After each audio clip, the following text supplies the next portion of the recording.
Let's see here.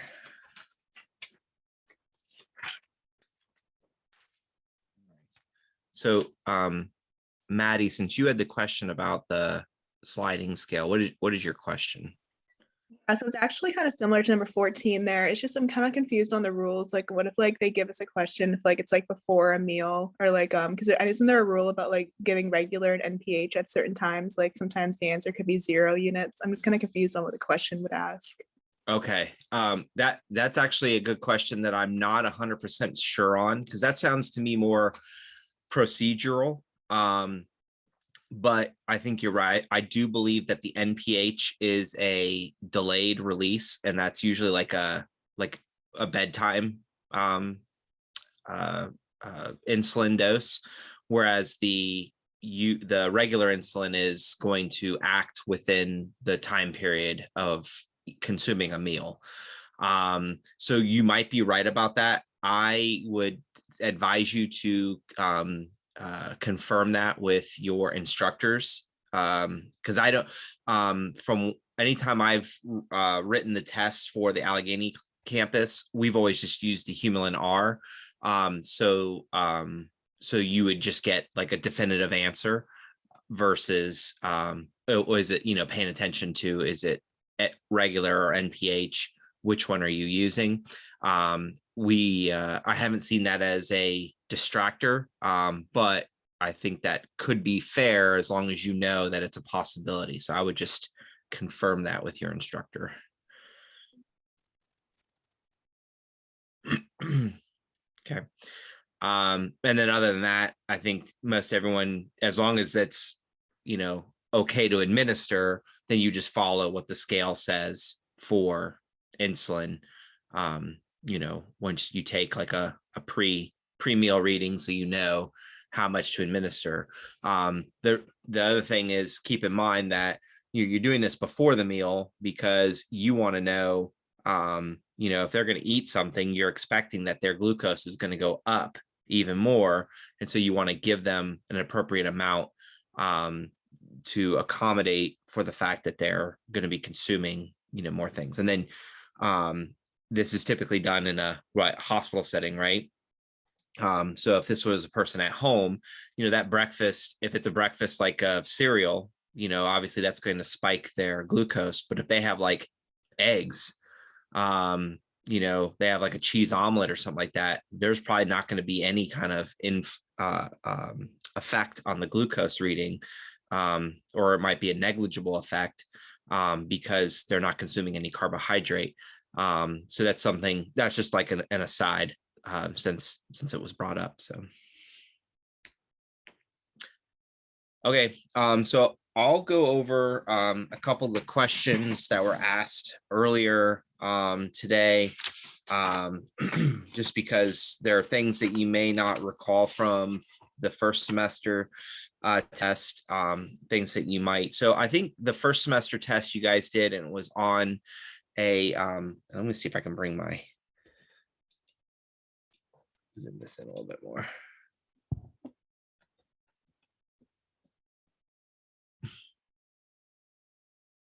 I don't even know if that helped, but anyways, when you're doing like your because you did this as a online test, and I don't know if this test that you're taking next week is going to be in person or online. Sorry, yeah, is it paper test or an online test? I'm not 100% certain about that, but when you do the syringe questions, always make sure you mark your syringe if it asks you to mark it. And then I think you have the tools to mark, even if it's a Blackboard type of test. When it tells you regular and then NPH, you always draw regular first, and then it'll ask you the total. 10 plus 40 is 50. And then when they ask you to mark the syringe, the reason it's drawn up like it is right here is because the total is 50 in a hypothetical that regular insulin was drawn up first. So the 10 units is closest to the 50, and then the NPH would push that all up. Now, in reality, this all just mixes together. So I would say this is more of like a procedural question than it is a math question. So don't if you have any questions on that, talk with your instructor to make sure you are able to answer the question most appropriately. I'm going to help you out with the math stuff. I understand the procedural stuff, but drawing it on a two-dimensional drawing, sometimes it's not, 100% easy to kind of transfer that knowledge. So I might just go and do the additional practice questions because I realize I don't have a key for that for you guys. So, as far as marking cups and syringes and things like that, just again, make sure if it asks you to mark it, don't forget to put a mark on your answer when you do that. So when they say to mark it, that's what they mean, mark it. Okay, I'm gonna go ahead and work through these because I don't, I believe the key is online, like on YouTube, but I'll just go ahead and do it fresh. If you haven't seen this, I created some additional practice problems and here they are. This is in the OneDrive folder that has all the practice tests called the 130 additional practice problems. So that's what these are. So they're just different variations of what you already have on your practice test. So this says you are to administer 400 milligrams of dilantin. How many teaspoons will you give if it's labeled as shown below? So the label says 125 milligrams per 5 ml. And so we're going to, and then find out how many teaspoons. So I'm going to show you the two ways to do this. The first way is just taking the 400 milligrams, the order. Okay. And then dividing by the 125 milligrams per 5 ml.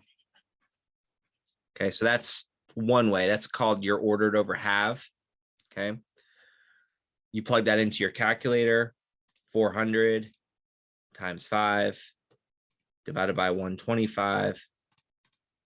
And you're going to get 16 milliliters. So if this question said how many milliliters to administer, then your answer would be 16. Now, it doesn't say that. It says how many teaspoons. So you need to convert milliliters to teaspoons. And I'll show you a simpler way if you haven't done this already. Okay.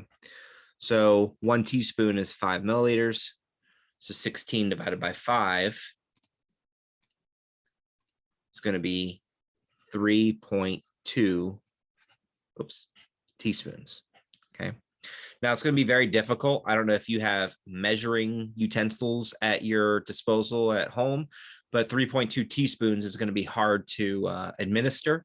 But if you have a syringe, like an oral syringe that it's measuring in teaspoons for some reason and not in milliliters, you should be able to get it to a fractional teaspoon, just so you know. Okay. The alternative way of doing this is, since we already know that 5 milliliters is equal to 1 teaspoon, I can save a step and just do that conversion first and foremost.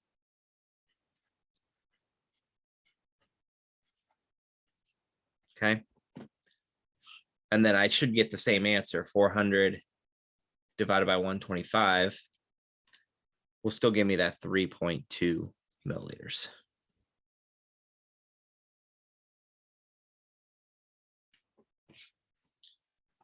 The next question is about is a Demerol question. Your patient is ordered 40 milligrams Demerol IM stat. It's available in a pre-filled syringe labeled below. You will give how many milliliters per dose?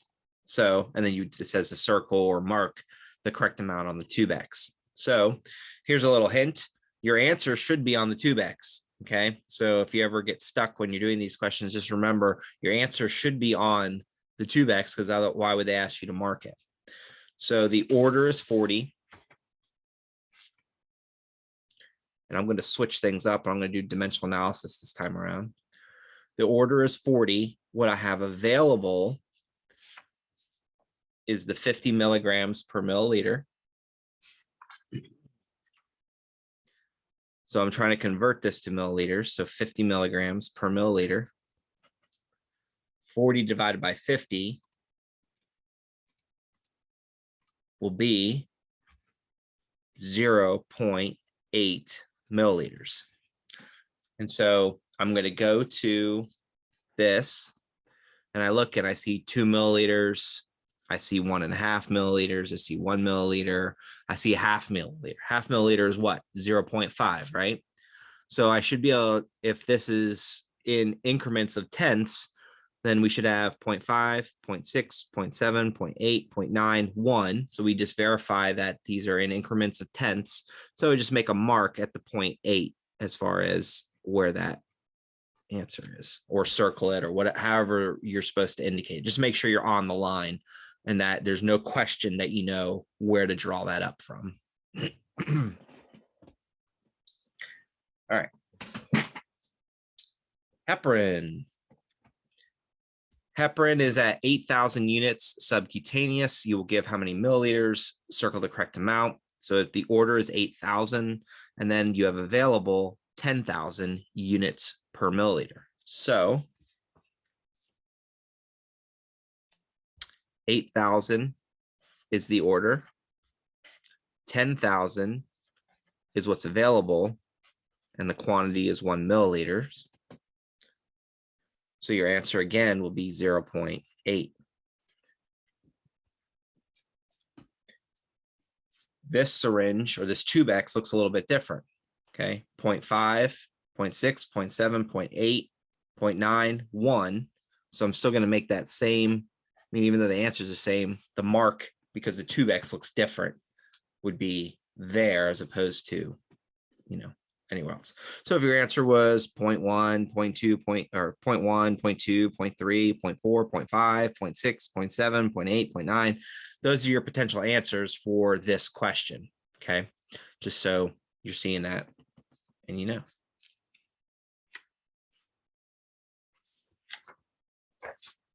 All right, a few more questions here. This is, oh good, this is a flow rate question at the top here. It says your tubing is labeled as 10 drops per milliliter. Now, Maddie, you may see this a lot sometimes at some of the other campuses. They don't give you the drop factor.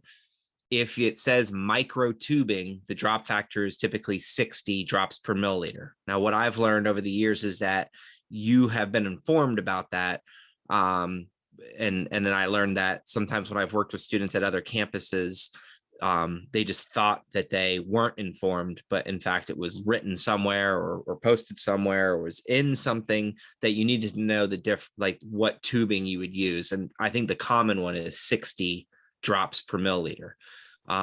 Typically when I've written practice tests and written the actual exams or actual tests, I always included what the different drop factors are, because there's different ones depending on what tubing it is. But I think the common one, micro tubing, is 60 drops per milliliter. So those of you, like if you're on it taking like an NCLEX or an ATI and it tells you a tubing question, now you know 60 is a number to remember. All right. So the tubing is labeled as 10 drops per milliliter. You're going to administer the dextrose 5% water IV solution at a rate of 180 milliliters in 2 hours. What's the flow rate and drops per minute? So if you've watched any of my previous videos, you know that when we're doing drop rate, it's a matter of flow rate times the drop factor. And those two pieces of information will give me the drop rate.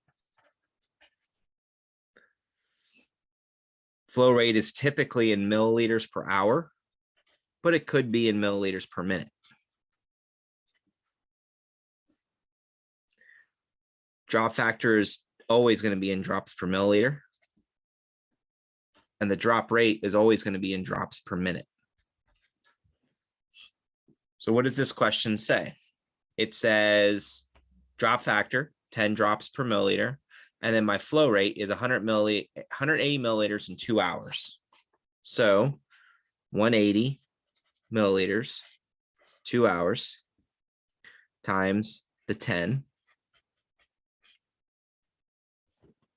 So what I need to do is I need to account for the hours and just convert that to minutes. Okay, so someone was asking wherever you got the link to come here is where you would also find the link for the practice tests. So if it was posted on Blackboard, which I believe it was, the whole announcement is posted on Blackboard. If you're not finding it, you can email me and I'll put my email address here.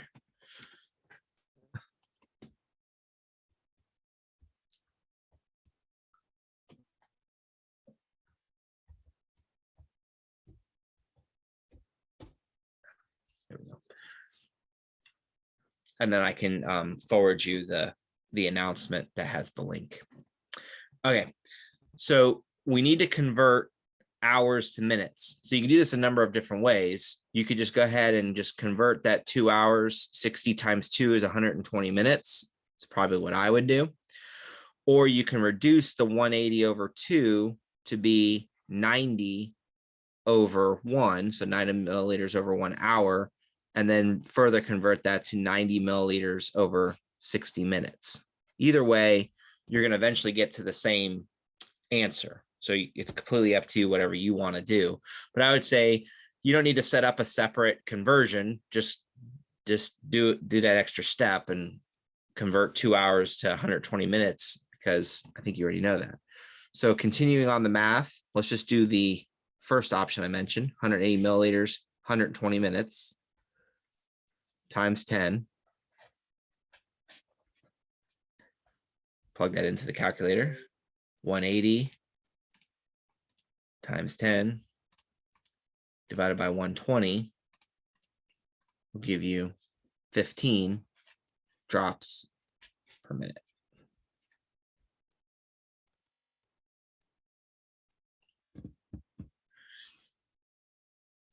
All right, a few more flow rate questions.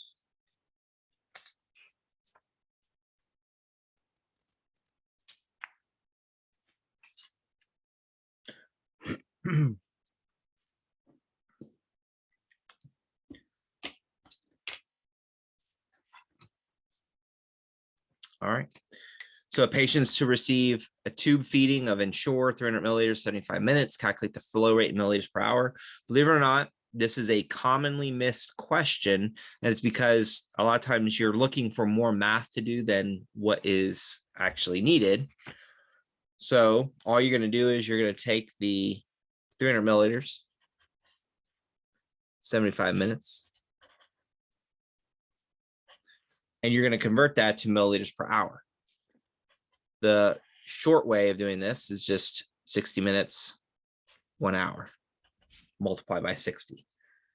Okay. And when you do that, 300 times 60 divided by 75 will give you 240 milliliters per hour. Now, you could kind of figure this out and be like, okay, well, 75 minutes is an hour and 15 minutes. And then how can I chunk that up in order to get to find out what it is milliliters per hour? So there's a couple different ways you can do this, but I would say the most direct way would just be to convert minutes to hours. And then that way you're saving yourself some extra steps and hopefully saving yourself on some headache.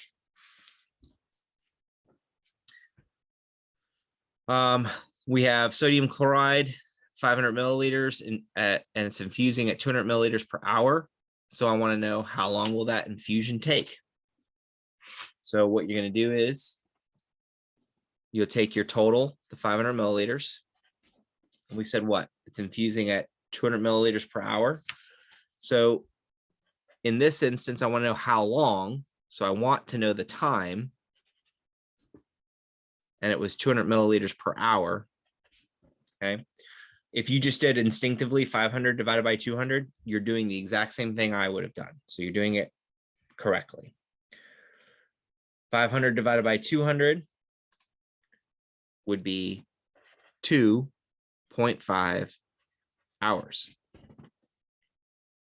So let's say we started this, let's just say we started this infusion at Monday at 10 p.m.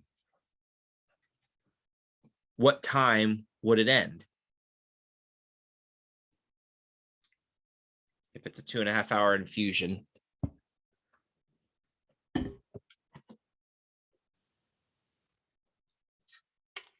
And if you know the answer, you can unmute or you can type it in. 12:30 a.m. On what day?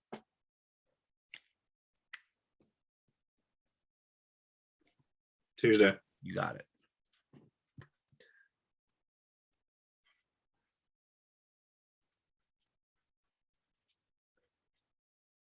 Yeah, so you might see questions like this either this semester or next semester, like the start and stop time. I don't even know if it's beyond the actual test, but I thought it was helpful. And then also just keep in mind that when we go to 12 a.m., we're into the next day. So I think you knew that. At least Phil knew that. So, okay. Next question. Ringer's lactate. We have 250 milliliters Ringer's lactate. It's infusing over 4 hours. What would you set the rate on the infusion pump to in milliliters per hour? So this is just another question where you just take the volume over time. And then you're just going to reduce the 250 over 4. So you just take 250 divided by 4. And you're going to get 62.5 milliliters per hour.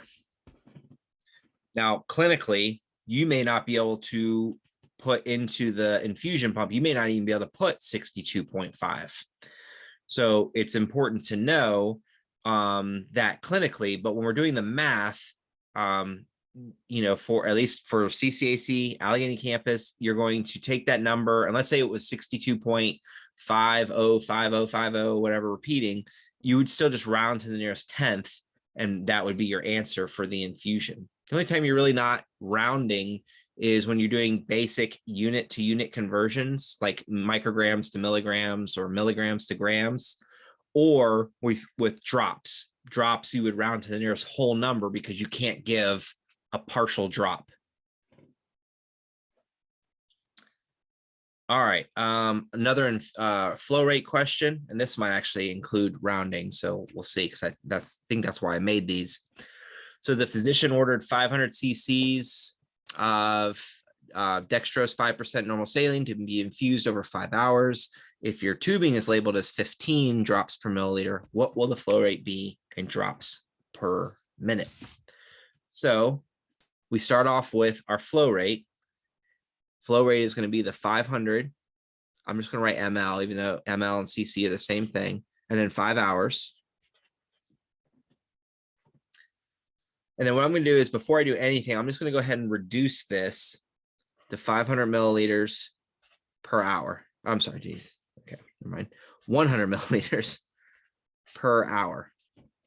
Okay. And then that is the same thing as 100 milliliters, 60 minutes. So notice that all I did was just kind of convert. I reduced 500 over 5, which is 100 over 1, which is this. And then I converted hours to minutes. Now I just need to multiply by my drop factor. And then I should get the right answer. So 100 times 15 divided by 60. And I will get 25 drops per minute.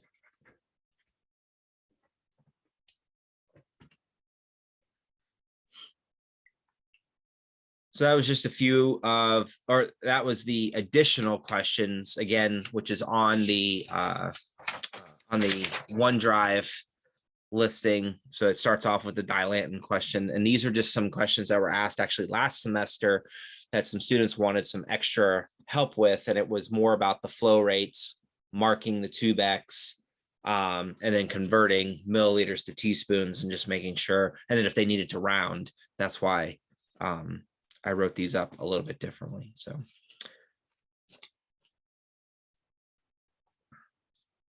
All right.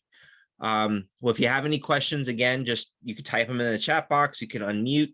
But if that's all, then you know, I'll be here on Thursday as well. So if you have any questions between now and then, and you could always email me as well. Would you mind doing, it was on the dosage calculation practice test. It was number 22 about their concentration.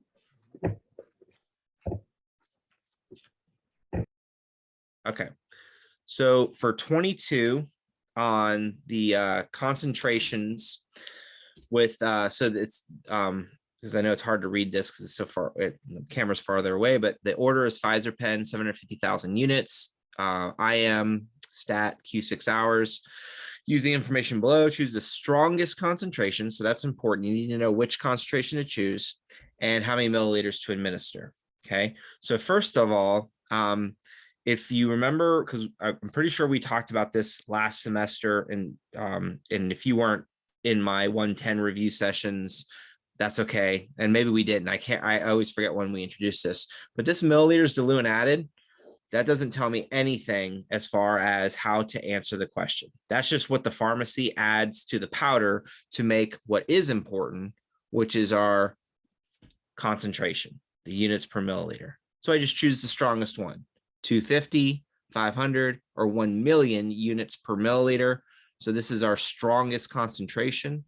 So 750,000 units divided by 1 million units per milliliter, and I'll get 0.75 milliliters as my answer. Thank you.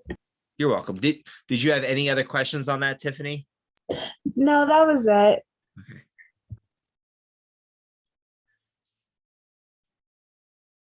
And then just for reference, 21 would be solved the same way, 60 milligrams divided by the strongest dose, 20, and then your answer would be 3 milliliters. Okay. We need the question should tell you which concentration to choose. If there's another way, I'm not 100% certain which one you choose, because technically, depending on which one you choose, you're going to get the correct milliliters given the concentration that you choose. So like if you chose 5 and got a different answer, you got, why is that escaping me? So 60 divided by 5 is 12. You would administer 12 milliliters of the 5 milligram per milliliter concentration of this medication to give that patient the 60 milligrams. But you would need to know which one to choose. And there's probably a reason for it too. Like, is it a pediatric patient? Is it being administered orally, which usually these things are? And so once you know that information, then you can kind of apply that to some more of these reconstitution type questions. But usually you just need to know how to choose the strongest concentration and then do the basic math setup there. So any other questions?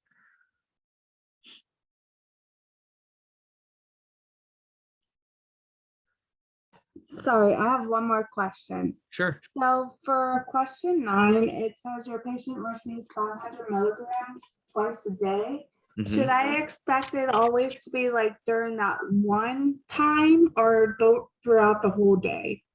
Okay, so great question. So always first, if it doesn't tell you, because it just says how many capsules would you give, when it tells you, just when it asks you how many capsules to give and doesn't give you any other information, you're doing that per dose.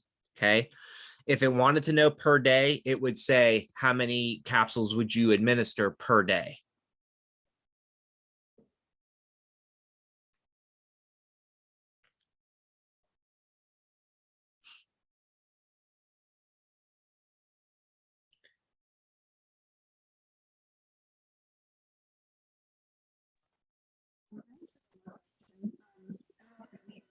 That 62.5 answer you had on that 1 milliliter per hour.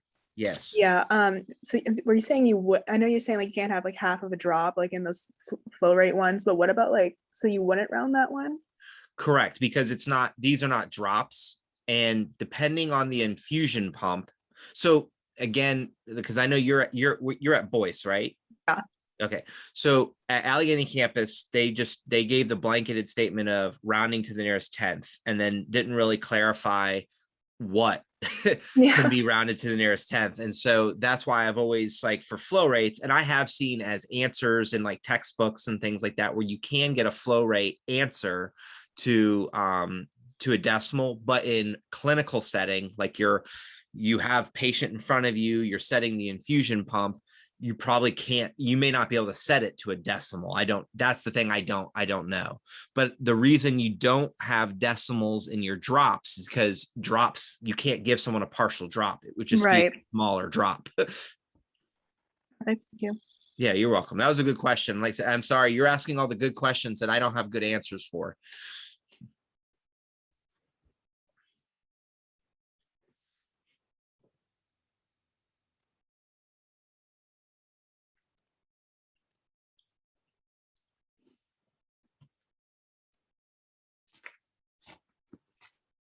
Dr. Ed, so essentially this does, like, this round is pretty much the same test as the first one from last semester. Would you stop barking, please? With I'm babysitting a lab that is just out of control. Okay. With the addition of drip rates to it, right? Correct. Am I Yeah, right I thinking think that? I do believe that's the only thing that's really different, is that now you have drop rates that have been added to your test. Yes. Okay, cool. Thank you. You're welcome.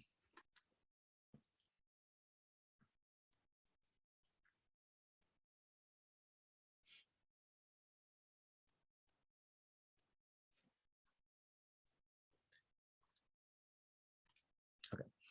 So for question 20, physician orders 1440 cc's of dextrose 5% normal saline to be infused over 12 hours. If your tubing is labeled as below, what will the flow rate be in drops per minute? Tubing is 10 drops per milliliter. So for number 20, we're going to take the 1440 cc's. I'm just going to call it milliliters, and 12 hours. And I'm going to multiply by the drop factor. And then that'll help me to get to my drop rate. However, in order to do this problem, I need to convert hours to minutes first, or you can do a separate conversion. That's always an option.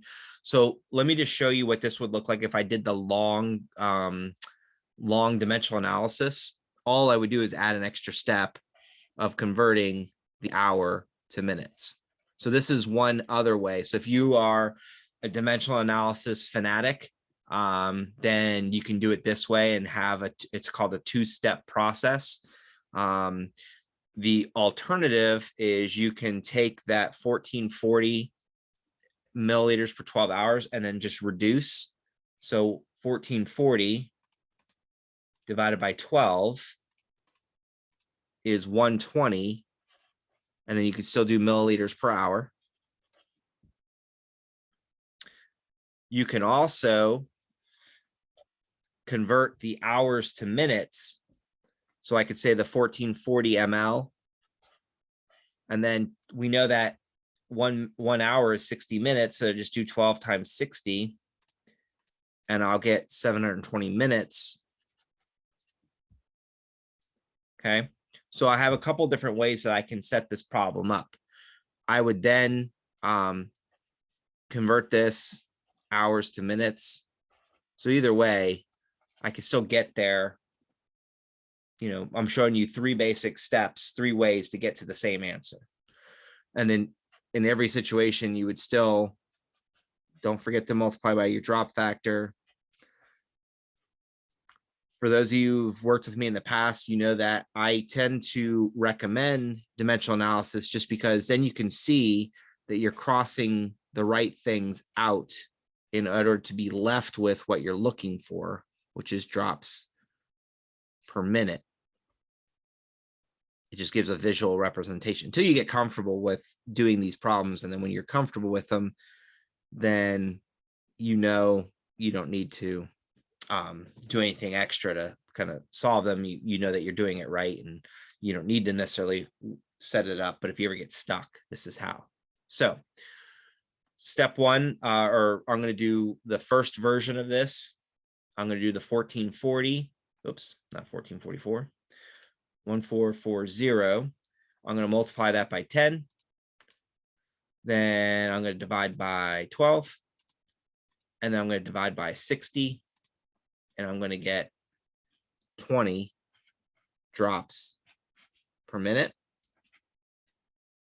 I'm going to do the same thing here. 120 times 10